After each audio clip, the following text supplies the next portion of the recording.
Hello everyone, I am doctor Kanishka Kaushik. Welcome you all on topper stop. So पहले तो ये कि कल स्टूडेंट्स का कमेंट आया था कि मैम चैनल मत छोड़ो है ये सब। सो गाइज वो जो डिसीजन था वो मैंने बहुत गुस्से में और इमोशनल ब्रेक होके किया था। तो जैसे बड़े कहते हैं कि कभी भी गुस्से में कोई डिसीजन नहीं लेना चाहिए या फिर खुशी में कोई प्रॉमिस नहीं करना चाहिए। तो डेट्स अ मिस्टेक माई कि मैंने इस तरीके से एकदम से चैनल को छोड़ने का डिसीजन ले लिया। बट आई विल नॉट, क्योंकि हो गई हैं चीज़ें, सॉल्व हो गई हैं। तो यहाँ पे जो है वो मैं आपको पार्ट 1 लेके आई हूँ आज, जिसमें कि हमारे जो करंट अफेयर्स होते हैं उसमें आर्टिकल्स जो हैं वो न्यूज़ के अंदर रहते हैं। और वही जब हम पढ़ने बैठते हैं लक्ष्मीकांत को, हमें पता नहीं चलता कि कौन से आर्टिकल्स इंपॉर्टेंट है। तो अगर कोई चीज़ करंट अफेयर के अंदर है, बार बार उसका जिक्र हो रहा है, तो वहाँ पे स्टैटिक पोर्शन में भी इंपॉर्टेंट हो जाती है। ये बात मैं आपको बार बार बताती हूँ। तो यहाँ पे हम फरवरी 2021 का जो था आर्टिकल्स थे जितने, उनको डिस्कस करेंगे। 6 मंथ वाइज या फिर 1 ईयर वाइज में नहीं ला सकते क्योंकि वीडियो बहुत लंबी थी। तो इस वजह से मैं छोटे छोटे पार्ट्स में कर रही हूँ ताकि आपको भी करने में और रिवाइज करने में आसानी हो। हिंदी और इंग्लिश जो है वो दोनों मीडियम में ये होगी। और उसी के साथ मेक श्योर कि आप हमारे टेलीग्राम चैनल को जाके ज्वाइन कर ले अगर अभी तक आपने नहीं करा है, और चैनल को सब्सक्राइब कर ले ताकि आपको नोटिफिकेशन मिलती रहे और वहीं पे आपको यहाँ पीडीएफ भी मिल जाए अगर वीडियो पे रिस्पॉन्स अच्छा रहता है। तो चलिए वीडियो को शुरू करते हैं। तो आर्टिकल 262 से जो है वो शुरुआत करते हैं, क्योंकि मतलब कि फैब के हम उल्टे मन से चल रहे हैं, मतलब कि 28 फैब से 1 फैब तक जाएंगे। तो सबसे पहले जो आर्टिकल था वो आर्टिकल 262 था, जिसमें ये बात की गई है कि अगर मान लीजिए कि दो स्टेट्स हैं, उनके बीच में किसी नदी के पानी का जो बहाव होता है उससे रिलेटेड डिस्प्यूट होता है, तो वो आर्टिकल 262 के अंदर जो है वो हैंडल किया जाएगा। हर आर्टिकल का जो बेसिक चीज़ है वो मैं यहाँ पे आपको बताऊंगी, डिटेल आपको लक्ष्मीकांत से जाके पढ़नी है वरना वीडियो लंबी हो जाएगी। तो यहाँ पे देखिए आर्टिकल 262 में क्लोज 1 जो था उसमें कहा गया था कि पार्लियामेंट जो है, अगर इस तरीके का कोई डिस्प्यूट होता है या फिर इस तरीके की कोई कंप्लेन आती है कि पानी की शेयरिंग में इशू हो रहा है, तो जो है पार्लियामेंट यहाँ पे उस डिस्प्यूट को रिजोल्व कराएगा, उसके बीच मध्यस्थता करेगा।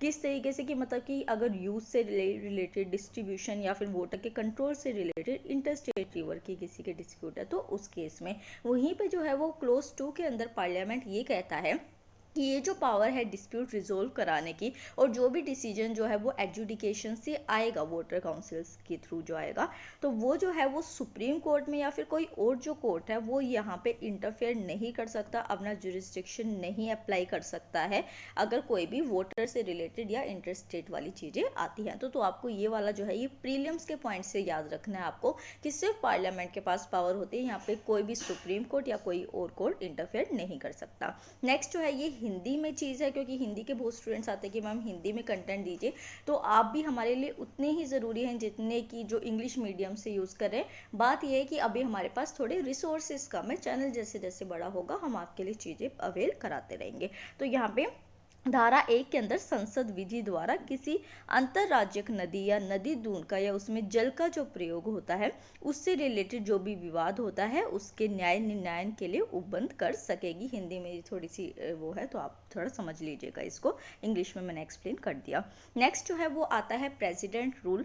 तो आर्टिकल 356 जो हमारे इमरजेंसी के चैप्टर में है उसको आपको अच्छे तरीके से याद रखना है, क्योंकि यहाँ पे प्रेसिडेंट रूल के अंदर ये कहा गया है कि किस तरीके से पहले तो वो स्टेट के अंदर इम्पोज होता है। तो देखिए गवर्नर जो होते हैं स्टेट के, वो प्रेसिडेंट को ये रिपोर्ट करते हैं कि जो स्टेट है वो कॉन्स्टिट्यूशनल प्रोविजंस के अकॉर्डिंग नहीं चल रहा है, अब आप यहाँ पे आके प्रेसिडेंट रूल लगा दीजिए। ठीक है, तो यहाँ पे अगर कोई स्टेट लेजिस्लेचर जो है वो कॉन्स्टिट्यूशनल प्रोविजन पे फंक्शन ना करे तो स्टेट इमरजेंसी लगती है या प्रेसिडेंट रूल लगता है आर्टिकल 356 के अंदर।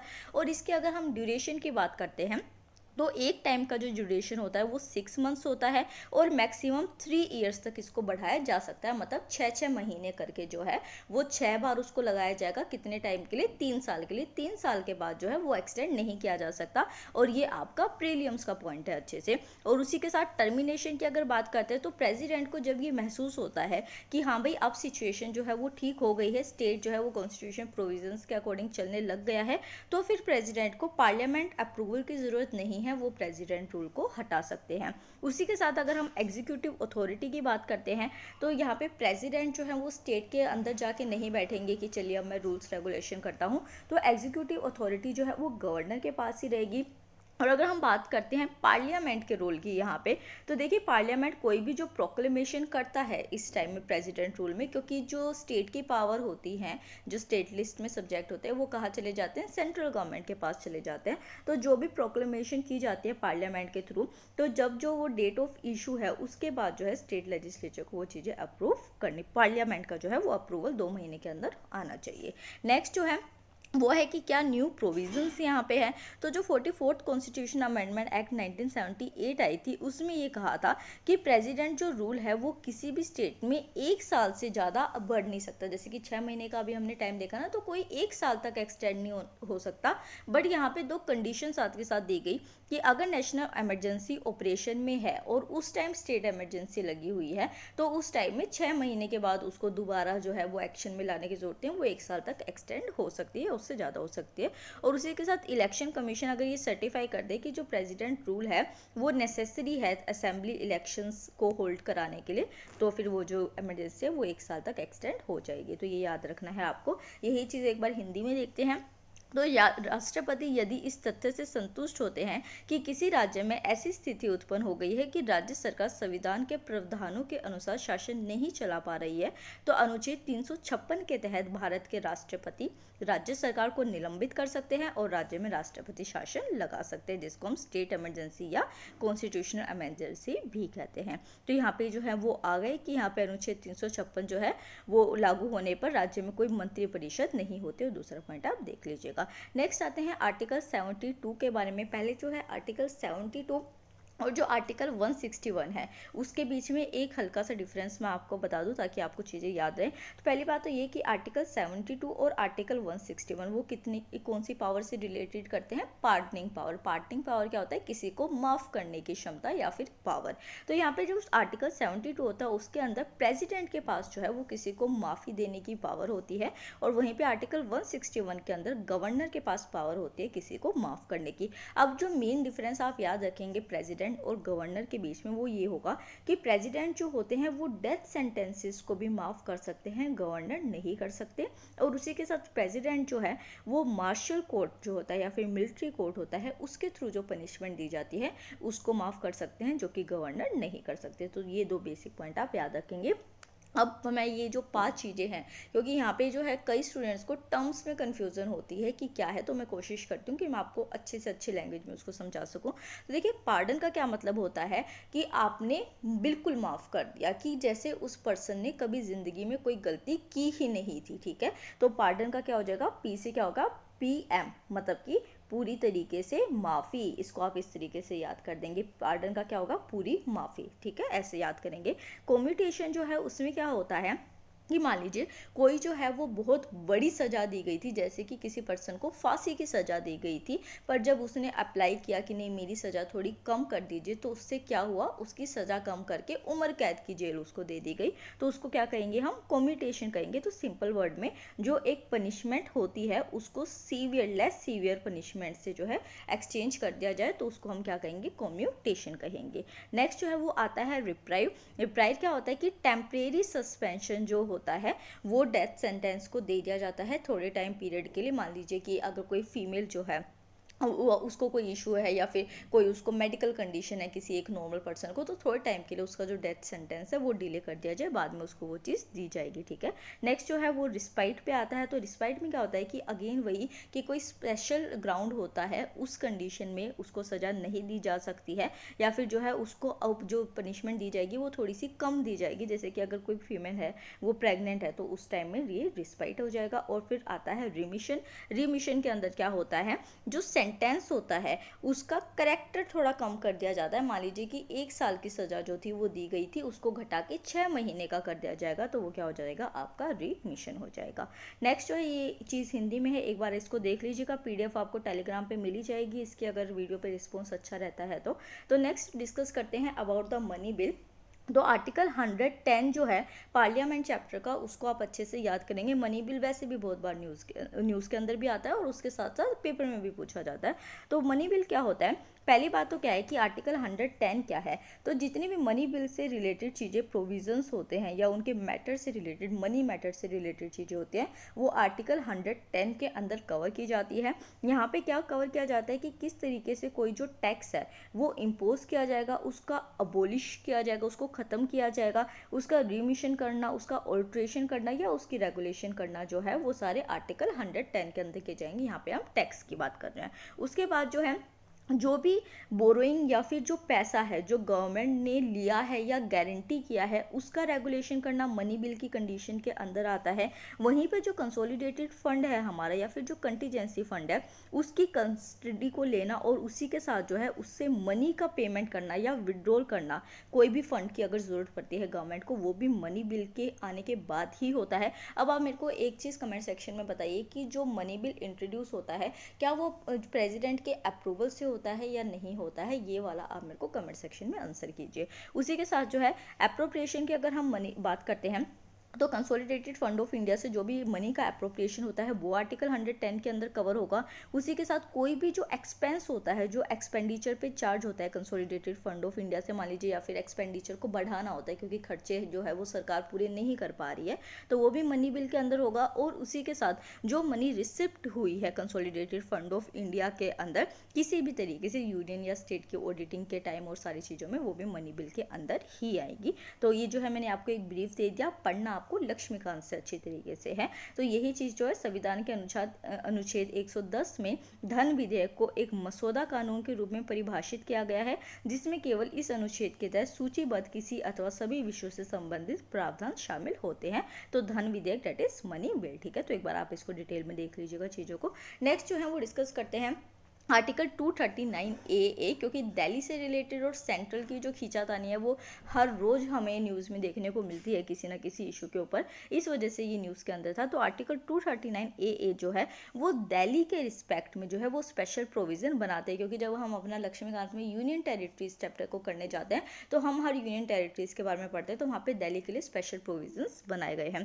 तो देखिए क्या था कि 69th जो अमेंडमेंट एक्ट था कॉन्स्टिट्यूशन का 1991 में जो हुआ था, उसमें कहा गया था कि यूनियन टेरिटरी ऑफ दिल्ली जो है उसको एक स्पेशल स्टेटस देने की ज़रूरत है, और उसी में जो है वो रीडेजिग्नेशन किया गया था। मतलब कि जो यूनियन टेरिटरी ऑफ दिल्ली थी उसका नाम बदल के national capital territory of Delhi रख दिया गया था, और उसको डेजिग्नेट क्या किया गया था, मतलब कि जो एडमिनिस्ट्रेटर उस टाइम दिल्ली के हुआ करते थे उनको लेफ्टिनेंट गवर्नर, क्या शर्म आवे थोड़ी, sorry guys, there is some noise from outside. तो यहाँ पे क्या है कि जो एडमिनिस्ट्रेटर ऑफ दिल्ली थे उनको लेफ्टिनेंट गवर्नर के उस पर डेजिग्नेट कर दिया गया था, ये चेंज लाया गया। उसी के साथ जो है एक लेजिस्लेटिव असेंबली को क्रिएट किया गया, जिसमें कि काउंसिल ऑफ मिनिस्टर्स जो थे वो मेन पार्ट फॉलो करते थे। और उसी के साथ पहले क्या था कि दिल्ली जो थी उसके पास मेट्रोपॉलिटन काउंसिल हुआ करती थी या एग्जीक्यूटिव काउंसिल होती थी, उसकी जगह काउंसिल ऑफ मिनिस्टर को लाया गया। वहीं पे जो असेंबली के अंदर सीट्स थी उनको फिल किया गया किसके थ्रू, कि भाई टेरिटोरियल कॉन्स्टिट्यूएंसी के अंदर डायरेक्ट इलेक्शंस होंगे और उनके बेसिस पे इन सीट्स को फिल किया जाएगा। उसी के साथ अगर हम स्पेशल प्रोविजंस फॉर दिल्ली के अंदर स्ट्रेंथ को देखते हैं तो यहाँ पे जो मिनिस्टर और काउंसिल ऑफ मिनिस्टर की स्ट्रेंथ होती है वो टोटल स्ट्रेंथ ऑफ असेंबली के कंपैरिजन में कितनी होती है, 10% होती है। मतलब जितने जो टोटल मेंबर होंगे उनका जो 10% होगा वो कितना बनाएगा, काउंसिल ऑफ मिनिस्टर बनाएगा।